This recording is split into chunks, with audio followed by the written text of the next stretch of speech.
Israel, contra el que juega esta noche el conjunto de República Dominicana. Para completar lo que nos decía Daniel, oigan esto, Cuba permitió 15 carreras y registró 108 outs en 4 partidos que jugó en su grupo, ¿verdad? Grupo A. Repito, Cuba permitió 15 carreras registrando 108 outs en 4 partidos. Todo esto le permitió, como dijo Daniel, pues pasar a la siguiente ronda, ya que todos los equipos, los 5 equipos que conforman ese pool A, terminaron con la misma marca, 2 victorias, 2 derrotas. El promedio de 0.139 carreras permitidas por cada out. O sea, Cuba permitió 0.139 carreras por cada out. Fue la mejor proporción en ese grupo. De manera que Cuba se mueve y pasa a la segunda ronda, siendo Italia el próximo, porque Italia permitió 0.157 carreras por cada out registrado. Así entonces pasó. Vámonos entonces al grupo C. Estados Unidos tiene 2 victorias, 1 derrota. México 1-1. Canadá, bueno, dependiendo de lo que pase esta tarde entre Colombia y Canadá, pero están empatados México, Canadá y Colombia con 1-1. Y Gran Bretaña tiene 1 victoria, 2 derrotas, pero todavía está viva. Es decir, la victoria apabullante. Recuerden que anoche Estados Unidos hizo 9 en el primer episodio. Qué forma de saludar a un equipo. 9 rayas en el mismo primer episodio. Esa paliza sobre Canadá, eso combinado con una sorprendente victoria de Gran Bretaña sobre Colombia anoche, hizo que, bueno, ya Estados Unidos está un poquito más cómodo ahora. Si el Team USA derrota a Colombia mañana miércoles por la noche, avanzaría con marca de 3-1. México también terminaría con 3-1. Y esto le daría el primer puesto en los cuartos de finales. A México. Exacto. Que le ganó entonces el choque particular a Estados Unidos. 11-5 a los Estados Unidos. Vamos a hablar entonces, bueno, pero entonces si pierde ante Colombia y Estados Unidos registra récord de 2-2, esto podría traer algunos problemas. Colombia y México todavía entonces podrían terminar con 3-1. Bueno, pero hay que esperar a ver lo que pasa esta tarde entre Colombia y Canadá. ¿Sigue cuánto? 1-0. 1-0. 1-0. Vámonos entonces con el lanzador de esta noche, Roansy Contreras, profesor Araujo. Bueno, Roansy Contreras contra Jacob Stamens. Contreras es el lanzador que el público dominicano está menos familiarizado con él, ¿verdad? De los que están en la rotación de este equipo dominicano en este Clásico Mundial. Ahora, Roansy Contreras hoy es 1-2 en la rotación del conjunto de los Piratas. Obviamente, no necesariamente por su talento, sino porque el conjunto de los Piratas tiene una rotación debilitada. Pero eso no quiere decir que no sea un lanzador que pueda presentar cierto nivel. Apenas su primer año donde vio acción continua en el béisbol de Grandes Ligas fue el año pasado. Un año que hay que decir, no fue un año completo. Él tuvo 19 aperturas, lanzó un total de 95 entradas y a lo largo de la temporada tuvo altas, tuvo bajas, encontró la consistencia en los últimos 3 meses, donde tuvo una efectividad ya en sentido general de 3.79. Si tú te pones a comparar, Carlitos, que en ese primer mes de temporada, cuando a él lo suben, tiene una efectividad por encima de 4 y termina con una efectividad de 3.79, es porque lanzó bastante bien en esa parte final y pudo entonces normalizar sus números. Se va a estar enfrentando a un Stamens que apenas tiene 19 añitos, o sea, pudiera darse algo muy similar, un reto demasiado amplio para un jugador tan poco experimentado. Stamens pertenece al sistema de Liga Menor. En breve confirmo a qué equipo pertenece este lanzador. De una selección de Israel que hay que decir que en 2017 fue una de las grandes sorpresas, Carlitos. Israel avanzó a la segunda ronda y le ganó incluso a Cuba en la segunda ronda en 2017. Pierde los 2 partidos siguientes, pero queda en sexto lugar en sentido general de todo el torneo. Un sexto lugar para una selección de Israel que va a su primer clásico justamente en el año 2017, yo diría que es un resultado incluso hasta sorpresivo. Es el segundo clásico.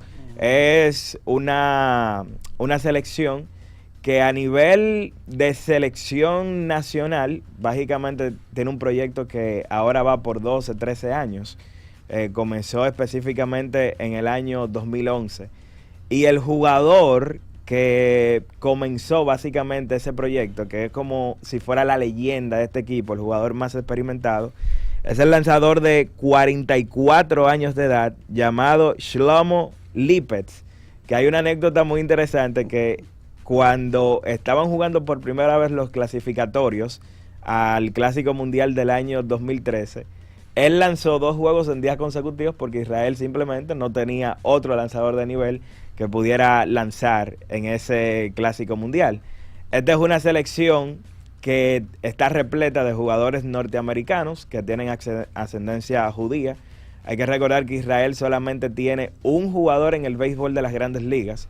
Solamente uno ha llegado a MLB, pero MLB que sea nacionalizado israelí, porque en el equipo está Jock Peterson y está Alex Dickerson, pero ninguno de los dos son israelitas. Lo que pasa es que las reglas del Clásico Mundial permiten que aun cuando tú no eres nacionalizado, cuando tú no tienes la ciudadanía del país, si tú tienes cierta relación, si eres esposo, por ejemplo, de un israelí, o si eres hijo o nieto de un judío, entonces ahí sí puedes participar con la selección, que es diferente a los Juegos Olímpicos, que los Juegos Olímpicos sí te obligan, por así decirlo, a que tú te nacionalices para que tú puedas representar al equipo. Eso hizo Ian Kinsler, que luego de que se retira de Grandes Ligas, comienza a jugar con Israel a nivel de selecciones nacionales. Incluso fue el segunda base de Israel en Tokio 2020, que se celebró en el 2021.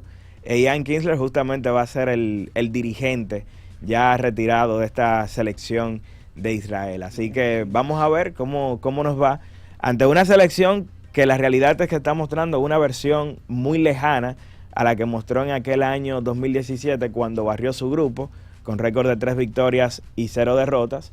Y yo diría que ese contraste entre la experiencia, entre la poca experiencia del lanzador, un muchachito apenas de 19 años que todavía no ha lanzado AAA, contra una selección dominicana que está repleta de nombres que son superestrellas en el béisbol de las Grandes Ligas. Aquí estoy viendo unas declaraciones de Aroldis Chapman, que menciona a la República Dominicana. Dice él, en República Dominicana todos los jugadores, cuando terminan su temporada aquí en Grandes Ligas, la mayoría se va de vuelta a su país y se pasan la mayor parte del invierno en su casa, en República Dominicana. Muchos de nosotros cubanos, antes que todo, tuvimos que salir ilegalmente de Cuba. El gobierno cubano no nos da permiso para ir a ningún lado. No se trata simplemente de los atletas, es a todo el mundo en Cuba que le prohíben. Antes usted no podía salir de Cuba e irse a cualquier sitio, pero nosotros salimos, abandonamos el país ilegalmente y luego entonces el gobierno cubano comenzó a llamarnos traidores, diciendo muchísimas cosas contra nosotros. Y encima de todo eso, llamándonos todas esas cosas, no televisan ninguno de nuestros partidos en Cuba. O sea, no se televisan los juegos en Cuba. Ellos no televisan partidos de Grandes Ligas allá, supuestamente porque no quieren mostrar a los jugadores cubanos quienes están jugando aquí. Es decir, ellos no quieren mostrar eso a la gente de allá. De manera que muchos de nosotros hemos tenido 8, 10, 15 años sin poder retornar a Cuba. En este punto, con el Clásico Mundial de Béisbol celebrándose, mucha de la gente habla de la isla, del país, sí, pero ese mismo país nos ha llamado traidores porque tomamos la decisión de venir a este país.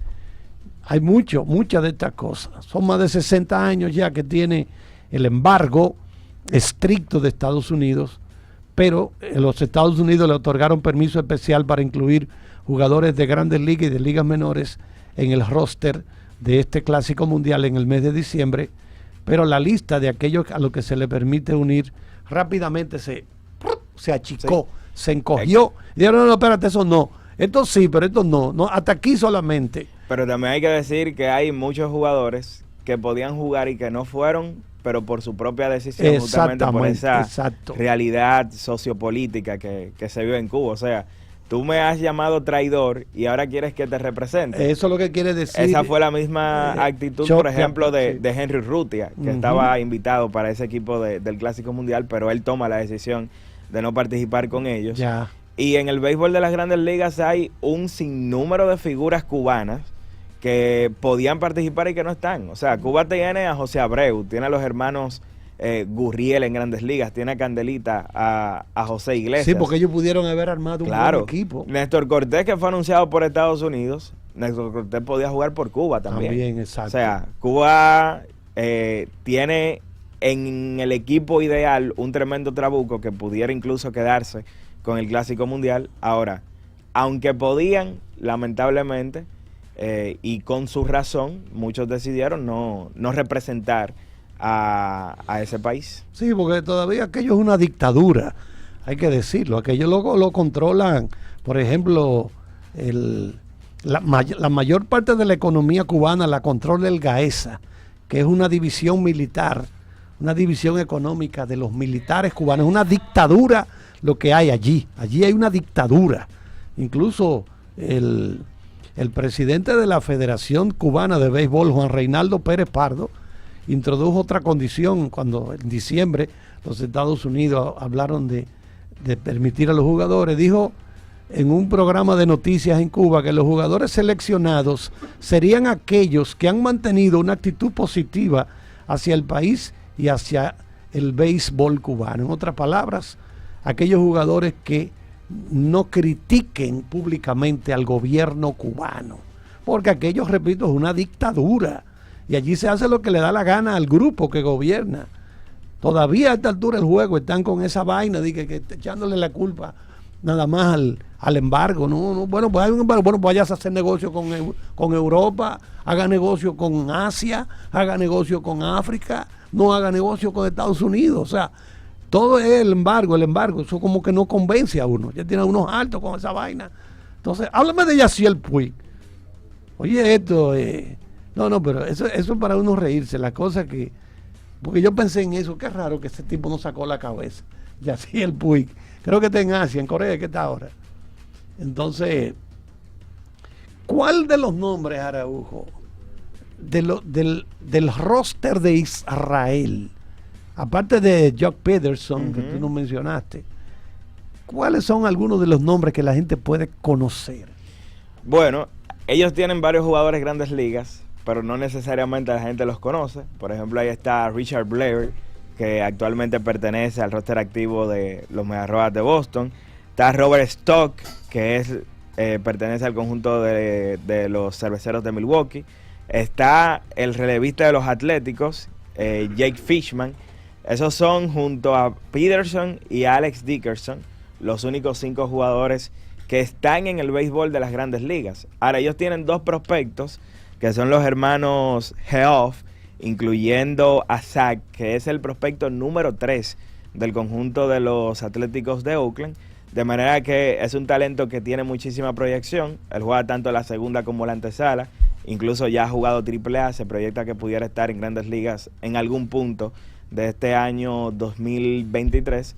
Así que son 2 jugadores que, dadas sus proyecciones, junto a Dean Kremer, pudieran convertirse sin duda en los mejores jugadores en la historia de Israel en grandes ligas. No en los mejores, en los únicos, porque recuerdo, nacionalizados, o sea, que tengan la ciudadanía de Israel, solamente Dean Kremer, entre los grandes ligas que están en este roster de Israel. Los otros pueden jugar porque el Clásico Mundial no le exige que tengan la ciudadanía, sino simple y llanamente que tengan cierta relación, cierta conexión, y que puedan incluso aplicar aunque no lo hayan hecho para adquirir eventualmente Y ellos, esa residencia. miren, ellos tienen su liga ya, ¿eh?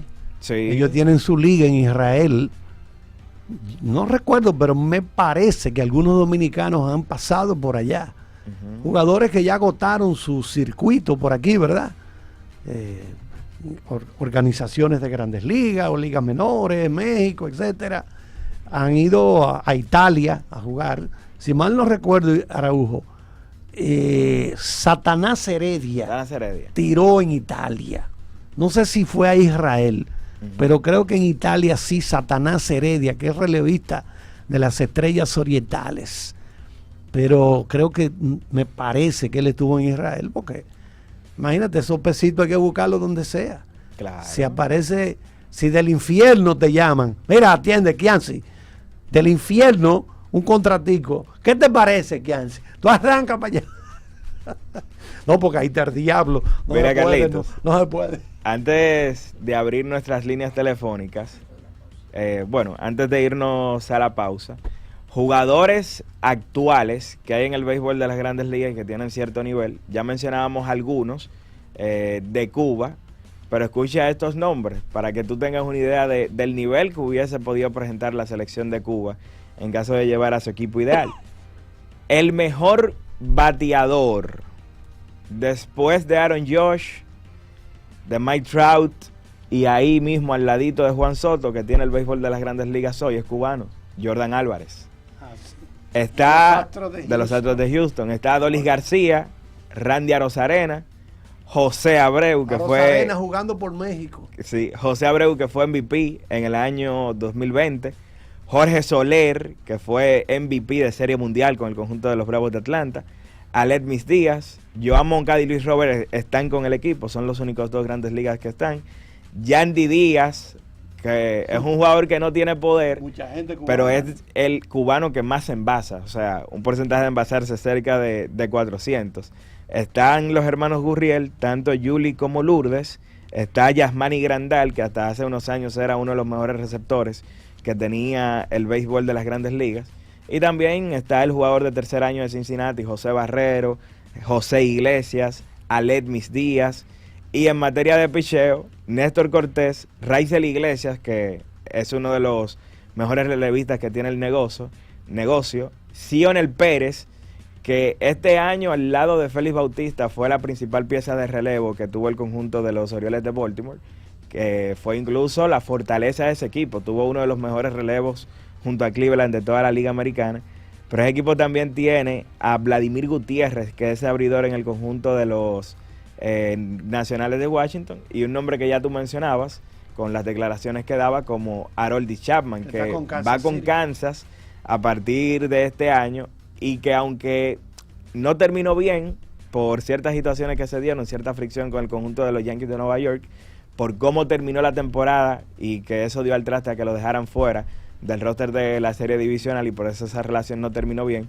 Ahora, aunque él tiene bajas, sube y bajas, Aroldis Chapman es un jugador que para este torneo hubiera sido sin lugar a dudas un nombre de respeto. Bueno, sí, pero estos jugadores parece que no tienen buenas relaciones con el gobierno cubano, y por eso, fueron excomulgados y no participan por el equipo. Están viéndolo desde las graderías. Arozarena está jugando por México porque él parece que tiene fijó residencia en México. Randy Arozarena, del equipo de los Rays de Tampa.